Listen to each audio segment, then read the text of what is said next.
saya telah mencanangkan bahwa Indonesia harus segera swasembada pangan dalam waktu yang sesingkat-singkatnya. Kita tidak boleh tergantung sumber makanan dari luar. MBG meningkatkan kualitas gizi anak-anak kita, kualitas SDM masa depan Indonesia, memberdayakan ekonomi lokal yang akan tumbuh semakin kuat. Negara ini nggak akan bisa bicara soal daya saing, nggak akan bisa bicara soal pertumbuhan ekonomi, apalagi kita mau bicara soal kekuatan pertahanan gitu ya, kalau pondasi warganya sendiri juga sudah rapuh. Gizi ini prasyarat paling awal, paling dasar dari produktivitas, dari kecerdasan, dari stabilitas sosial. Ini program yang mestinya dijalankan berkelanjutan gitu ya. MBG jelas bukan bentuk program bantuan sosial biasa, ini rekayasa ketahanan pangan gitu ya. Selamat datang di Podcast Menyala. Dari sini menyala kemana-mana. Mantap. Ja, Reja dan Reja. Gimana lagi tuh? Bosan gak Hah? sama gue? Enggak. Nah, Rindu terus. yeay. Nah, jadi kita hari ini bahas MBG tapi dalam perspektif yang lain. Apa tuh? Nah, kita ngelihat MBG ini sebagai suatu model atau program untuk ketahanan pangan. Iya. Nah, buat bahas ini kita sama salah satu narsum yang kira-kira bisa membahasnya secara renyah. Wah, ini menarik ini. Nah, jadi kita langsung aja. Selamat datang Bang Fahmi dari pengamat dari ISES. Sehat Bang ya? Alhamdulillah sehat. Nah, ini kita bicara MBG nih Bang, karena MBG itu adalah program prioritas, salah satu program prioritasnya Presiden Prabowo dan yang dilaksanakan oleh Badan Gizi Nasional. Nah, langsung aja Bang, kita melihat program MBG ini kan secara awam gitu, hanya melihat wah ini soal ngasih makan aja gitu, makan bergizi. Nah, tapi sebenarnya kalau dalam konsep atau konteks ketahanan pangan itu program MBG ini bagaimana Bang? Sebenarnya gini ya, ya memang kalau selama ini kita lihat publik itu seringkali kalau dengar istilah MBG, makan bergizi gratis itu kan yang terbayangkan kemudian adalah negara bagi-bagi makanan gratis, Iya. ya kan. Padahal ini kan bukan sekedar bukan sekedar bagi-bagi makanan secara gratis. Ini adalah intervensi negara sebenarnya ya dalam konteks memperkuat pondasi yang paling dasar dari ketahanan nasional kita. Apa itu? Kualitas Gizi. manusia. SDM. Ya, kualitas SDM. Nah, kemudian juga yang kita harus pahami adalah negara ini kan ya dalam konteks ketahanan tadi ya, ketahanan nasional ya, ketahanan nasional salah satunya kan ketahanan pangan ini ya. Kenapa dia harus diintervensi? Negara ini nggak akan bisa bicara soal daya saing, nggak akan bisa bicara soal pertumbuhan ekonomi, apalagi kita mau bicara soal kekuatan pertahanan gitu ya. Kalau pondasi warganya sendiri juga sudah rapuh, gitu ya. Nah, syarat paling utama dari ketahanan pondasi warga tadi adalah gizi, ya kan. Gizi ini prasyarat paling awal, paling dasar dari produktivitas, dari kecerdasan, dari stabilitas sosial, ya kan.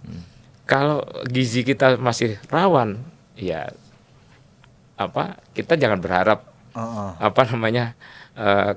kecerdasan bagus, kemudian kita jangan harap produktivitas bagus. Ya. Ya mungkin untuk kerja kasar masih bisa ya, tapi kita kan ingin jauh melampaui itu. Iya. Yang kita ingin capai ini kan bagaimana mengelola nanti bonus demografi ya, generasi emas 2045. Nah, ini kan harus disiapkan jauh-jauh hari. Ketika pada saatnya mereka nanti mencapai usia produktif, ya mereka siap digunakan, siap untuk dioptimalkan kan gitu. Artinya program MBG ini atau program Pak Presiden ini itu tidak menyasar saat ini gitu Pak? Oh tidak, jelas ya. Ini bukan program karitatif, ini bukan program yang sekedar jalan 5 tahun habis itu sudah selesai gitu ya. Ini program yang mestinya dijalankan berkelanjutan gitu ya. Karena dia baru akan terasa manfaatnya itu secara jangka panjang. Ya. Ya.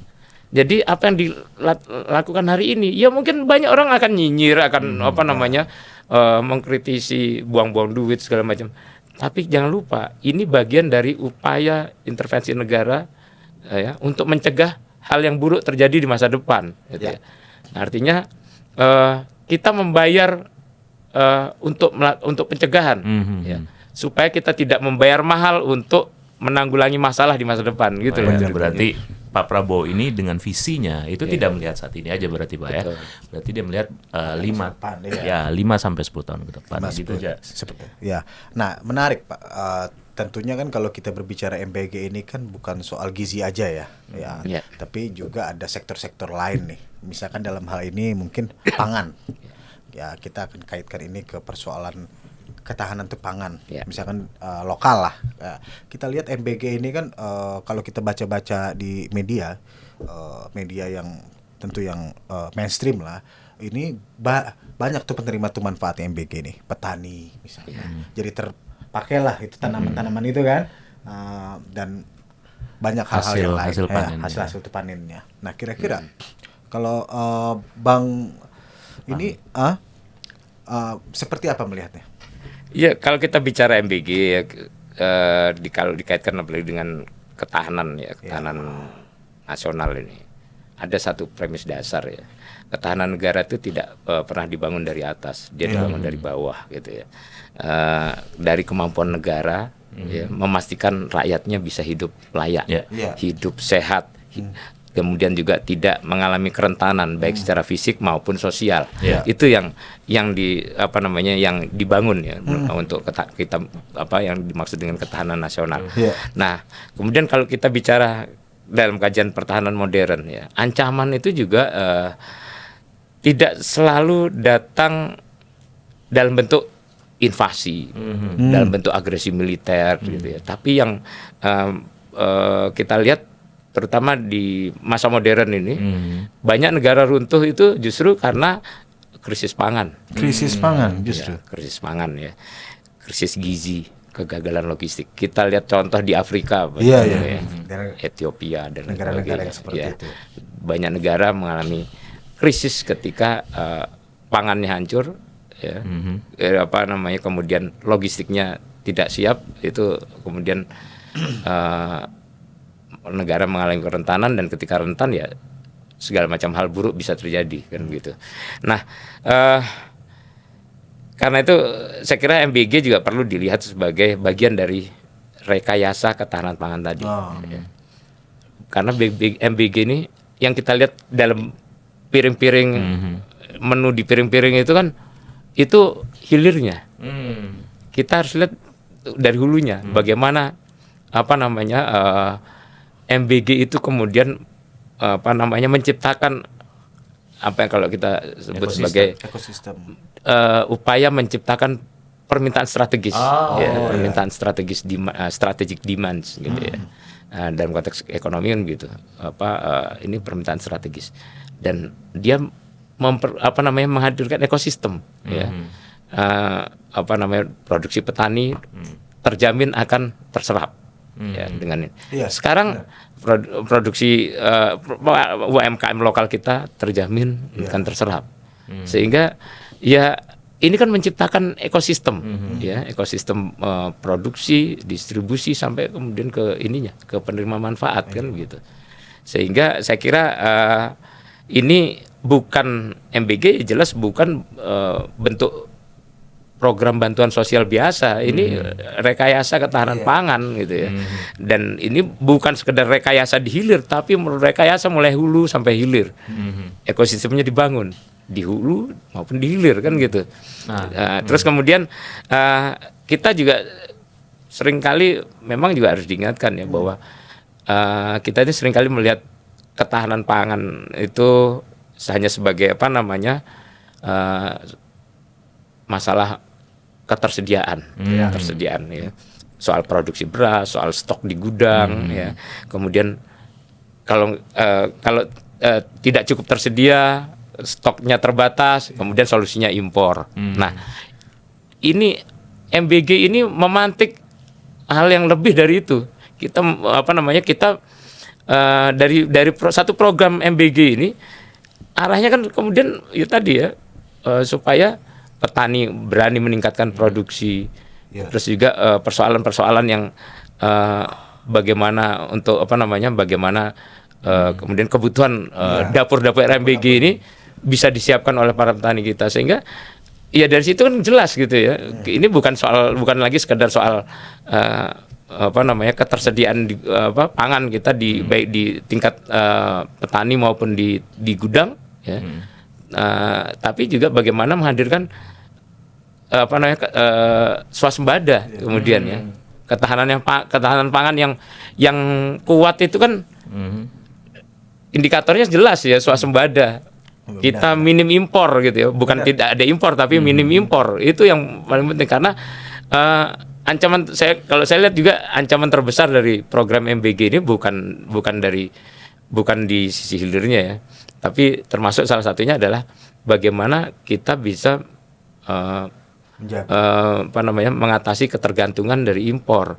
Sehingga ya mungkin di awal-awal ini karena kebutuhannya banyak dan ritme supply dari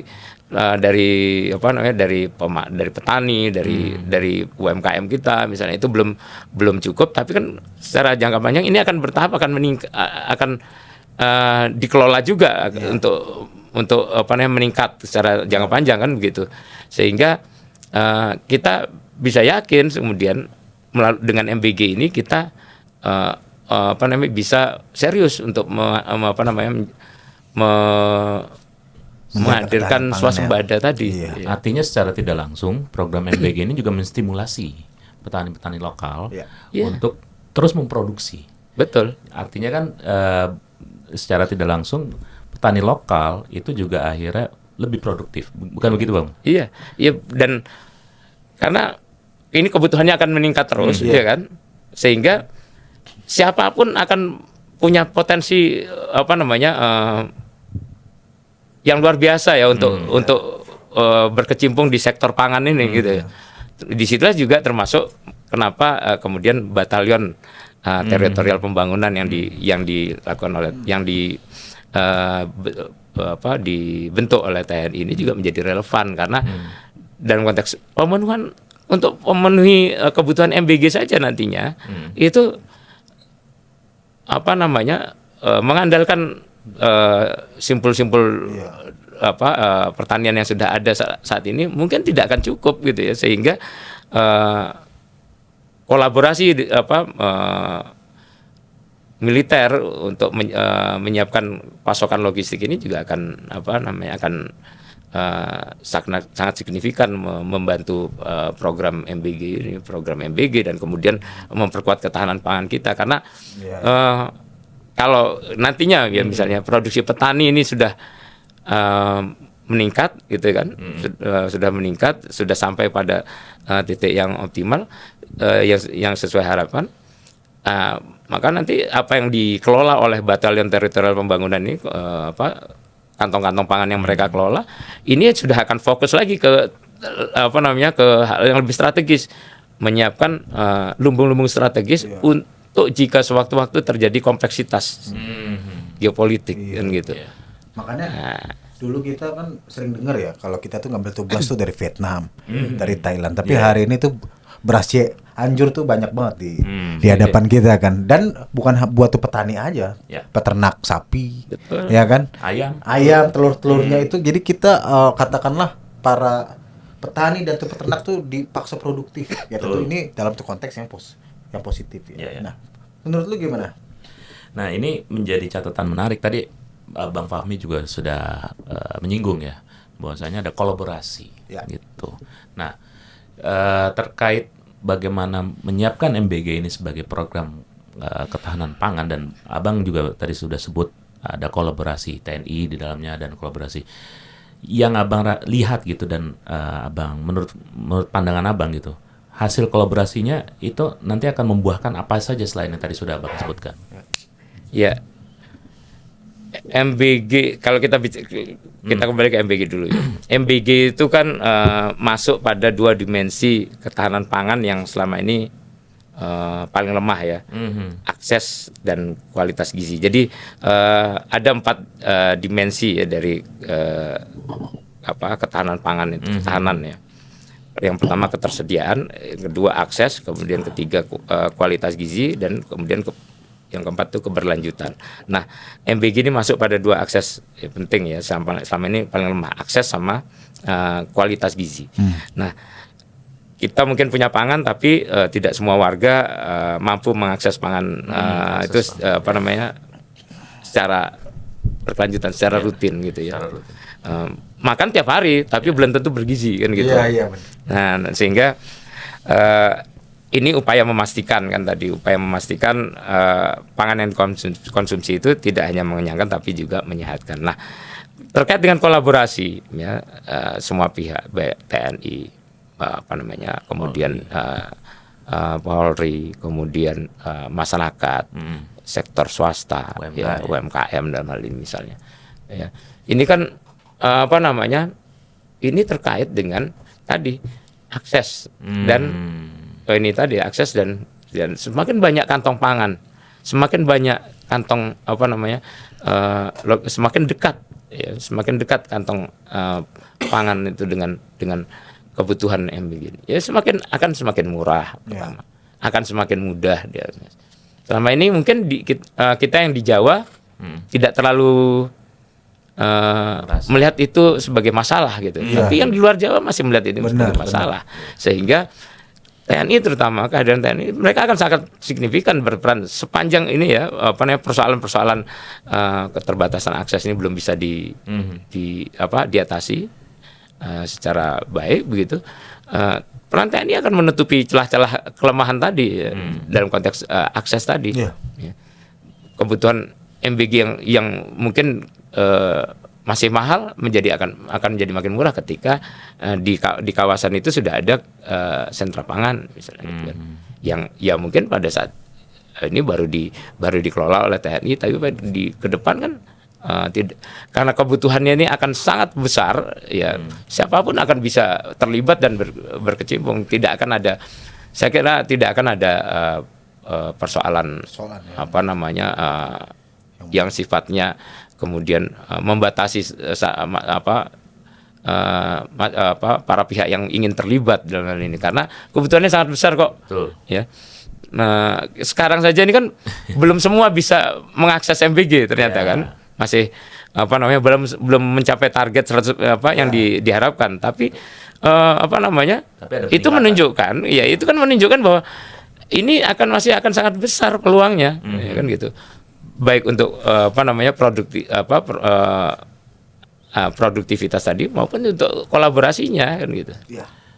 Nah, untuk kalau kita bicara MBG kan tentu kita tuh optimis lah ya, optimis ya. Nah, kita berharap tuh program ini tuh akan terus. Nah, persoalannya kan kadang-kadang nih bagaimana Pak cara kita mengawalnya, dan tantangan apa yang kira-kira perlu kita selesaikan lah. Ya tentu kita berharap semakin ke depan MBG ini ya semakin bagus, semakin maksimal lah, dan bisa dirasakan oleh kita seluruh masyarakat Indonesia. Dan kita lihat mungkin sekarang sudah banyak tuh kemajuan yang signifikan ya. Mungkin nanti ke depan tinggal bagaimana nih kita tuh mengawalnya Pak. Nah itu saya kira kalau kita bicara indikator dulu ya, indikator keberhasilan MBG itu kan bukan sekedar diukur dari jumlah porsinya atau besaran anggarannya, tapi indikator strategisnya adalah apakah kualitas SDM meningkat, kemudian apakah produksi lokal ini kemudian bisa menguat, kemudian ketergantungan impor berkurang, stabilitas sosial terjaga. Nah, karena ini indikator strategisnya, tentu kalau saya kemudian melihat ada setidaknya 3 hal ya yang menjadi ancaman, yang menjadi tantangan dan ancaman gitu ya. Ini soal food safety, ya. Food safety, keamanan pangan, keamanan makanannya. Ya, kalau kita bicara MBG ini, kita berharap tidak ada kisah-kisah penerima manfaat yang mengalami keracunan misalnya di masa depan. Ya. Itu tantangannya harus diatasi, ya kan. bahwa sekarang masih kita dengar beberapa kasus terjadi, itu saya kira itu bagian dari dinamika, dan ini sistem yang memang sedang bergerak untuk terus diperbaiki, untuk dibenahi terus, kan gitu ya. Karena ini bukan persoalan programnya, tapi ini persoalan bahwa sistemnya masih baru dan ini masih terbuka untuk dibenahi, kan gitu. Jadi pertama tantangan kita adalah food safety. Kemudian yang kedua tantangan kita adalah tentunya bagaimana mengatasi potensi inefisiensi. Ya. Jadi kita berharap dalam konteks dua hal ini, food safety dan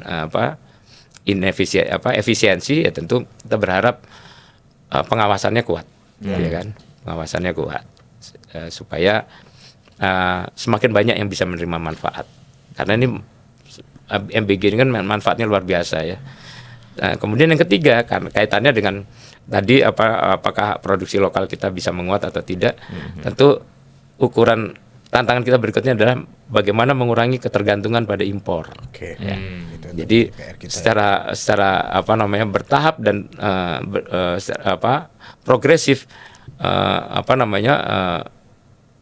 pemenuhan kebutuhan MBG ini, termasuk juga ekosistemnya itu harus penguatan pada petani lokal, berpihak pada kemampuan lokal, kan gitu. Benar. Jadi ini menarik ini pembahasan. Jadi ini pembahasan menarik. Apa kata Bang Fahmi ini perlu tentu tuh kita tuh berharap ya akan lebih maksimal lagi itu MBG ke depan buat agar tuh manfaat itu bisa dirasakan oleh seluruh masyarakat Indonesia, sehingga kita mampu menempuh target kita menjadi Indonesia emas. Terima kasih Bang Fahmi. Kita hadir di podcast selanjutnya. Menyala.